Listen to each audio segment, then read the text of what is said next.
Hello, welcome to Dangerous Policy, a channel aimed at intelligent people wanting to discuss important issues facing life and society. I'm just recording a quick, unfiltered podcast review of the first presidential debate, having just watched it. I want to stress that I've avoided anything on Twitter, Facebook, any other kind of reviews from other YouTubers or cable news or anything like that. This is just me as a viewer providing feedback on where I think the debate went and who won, in my opinion. Now, in defining who won the debate, we have to understand that a presidential debate isn't like a formal kind of school debate or a debate tournament. You don't have independent judges scoring things out of 10. The objective is to move the needle and build momentum going into the election day. On that score, I do think there is a strategic winner and a tactical winner, and they split in opposite directions. There is definitely a clear loser. The big loser is the American people. This was definitely the most bare-knuckle, personal, below-the-belt presidential debate that I have ever seen, or in fact, more or less a debate at any political level. Now, this actually plays well for President Trump because everybody expects him to be like that. And it was incumbent upon Joe Biden to appear as if he could transition back to the Obama years. And in that specific sense, I think Joe Biden failed. He called President Trump names. To the extent that President Trump did get under Joe Biden's skin, he reacted peevishly. He couldn't contain his anger and his contempt for his opponent and showed tremendous disrespect for the office of the presidency of the United States. Now, I know a lot of Democrats will be there cheering this on, saying this is the best thing ever. But to the casual independent observer, it does ruin this romantic notion that they will go back to a pre-Trumpian era. It does speak to the divisions that are in American life that would not be resolved simply by removing President Trump. And that kills a kind of a motivation for some voters to actually turn out to the polls. If they thought that it was about restoring the country to what they saw as a previous sanity, then Joe Biden's presidential debate performance would depress that perspective because it's unlikely that you can pin this all on Trump. You can certainly blame Trump for certain types of behavior. He interjected far more than Joe Biden did, but nevertheless, Joe Biden's reaction in that sense was quite poor. Where Joe Biden did well, however, is he didn't lose his lines too severely. He did stumble over some words. He looked old. He looked weary. But he didn't look like he was in advanced stages of Alzheimer's. He did actually seem like, yes, he was a senior who was slowing down and that this wasn't going to be a revolutionary restoration under a vigorous young leader. But he did stick to his lines, and he actually was quite strong on some points. He finished very strongly with the ballot issue.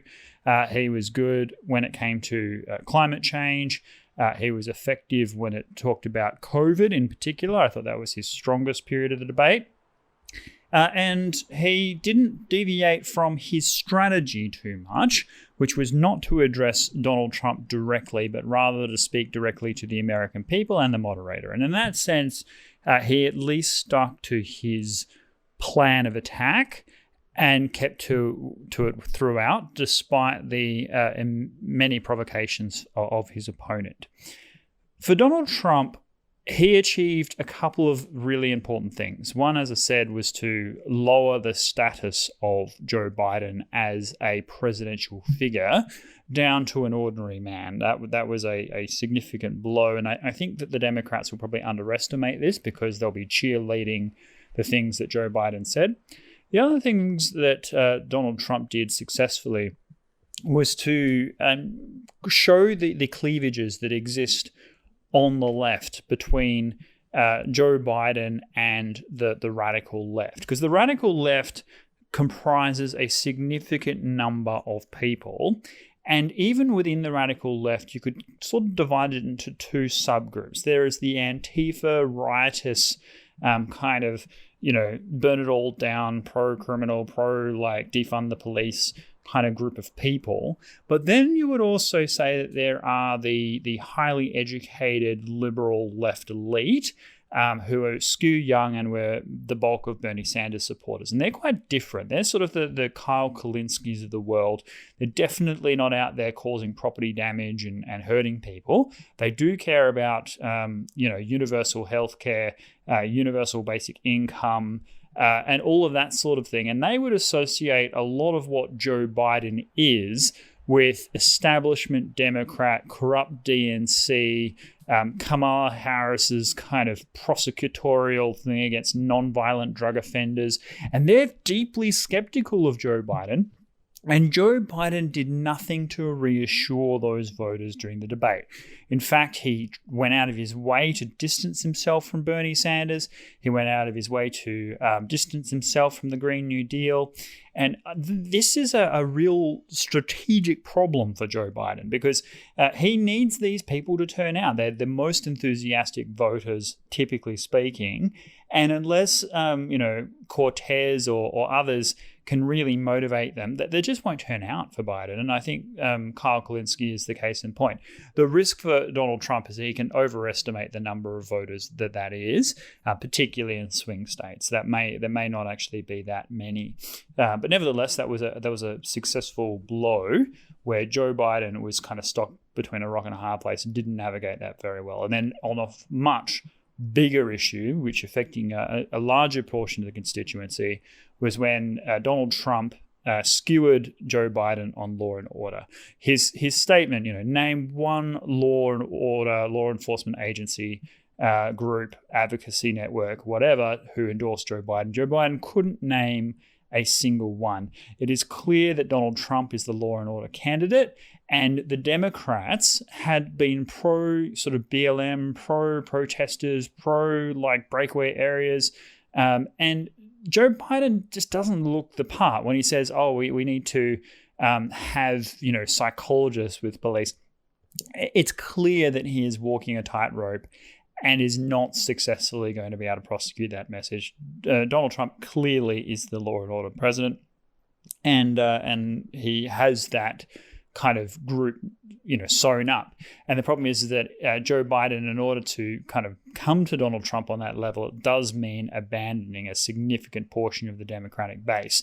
So that was a real problem for Joe Biden. And then personally, Joe Biden did deflect Donald Trump reasonably well.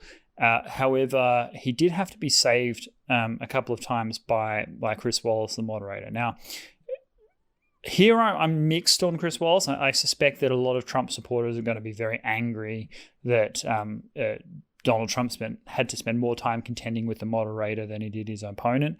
And to a great extent, I sympathize with that position. However, it is objectively true that Donald Trump was interrupting more than Joe Biden was. And it was reasonable in that context for Chris Wallace to kind of pull the president up, which he tried to do. And in fact, I actually think it was a mistake for Donald Trump to inject himself quite so much. He wanted to knock Joe Biden off balance. He didn't succeed in doing that. And I think once he realized that wasn't going to happen, he should have slowed up, because quite often it was when Joe Biden was having these sort of long rambling monologues that he actually seemed the most old and most kind of, not with it anymore. But a couple of moments where Donald Trump really pinned Joe Biden. One was on his son, Hunter. Joe Biden is sort of saying, it's not true, it's all fake news, blah, blah, blah. Well, that's not true. I mean, Hunter was appointed a board member of a senior Ukrainian oil company, was paid $60,000 a month, despite having absolutely no oil and gas experience. It has come out that he had received a donation of sorts from the former wife, or the current wife of the former mayor of Moscow, of $3.5 million. And he got a report say, at least he got a ton of money out of China.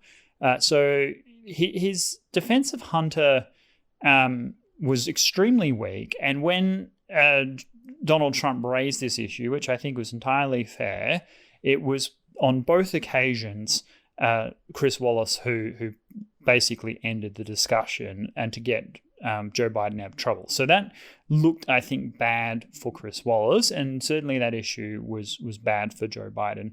Other issues were kind of minor but relevant.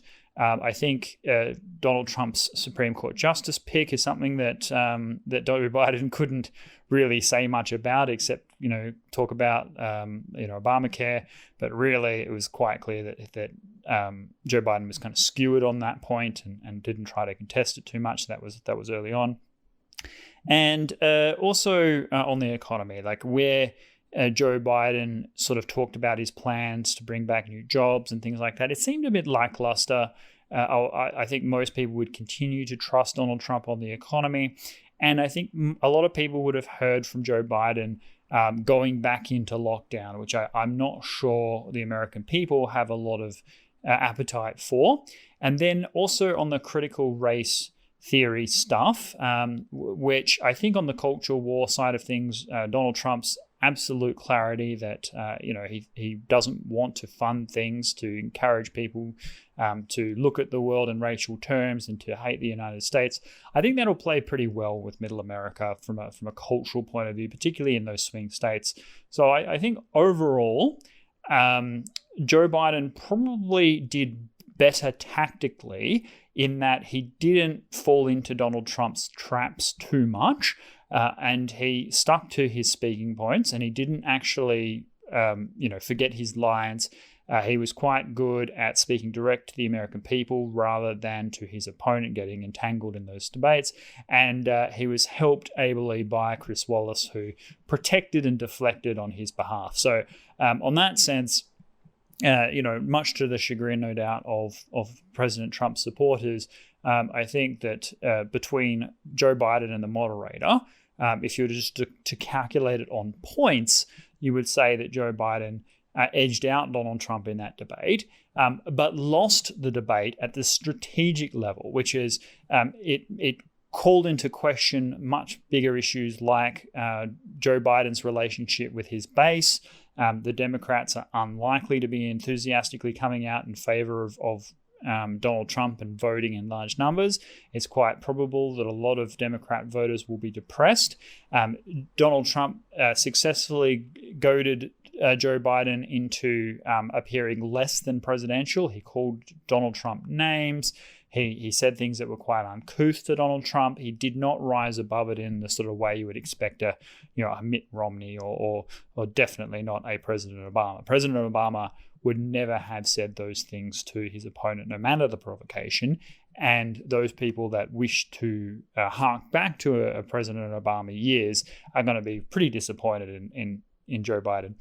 And then finally, Donald Trump, for all his aggressiveness and his combativeness, does look like he still has the energy to do the job. Joe Biden, although he did speak okay, it was clear that he is past his prime and not able to energetically carry this on. So I think strategically, I think Donald Trump had a better time of it, simply because it will play out in the election in a better way.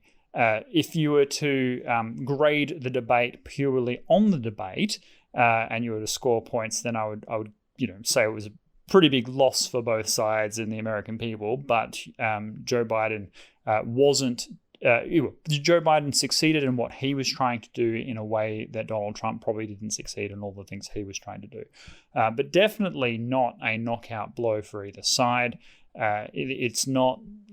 I don't think it has significantly changed the race in any meaningful way, except to confirm that the relationship between the political class and the American people is broken, that the relationship between the red and blue states is extraordinarily hyper-partisan and fragmented. I think Donald Trump's, and finally Donald Trump's points on Democrat cities and crime. Joe Biden was totally ineffectual when it came to trying to pin certain things on Donald Trump, like the crime issue. I think most people attribute the number of illnesses and things like that to China. I think Donald Trump deflected that reasonably well, although I think Joe Biden, was successfully critical of Donald Trump's response.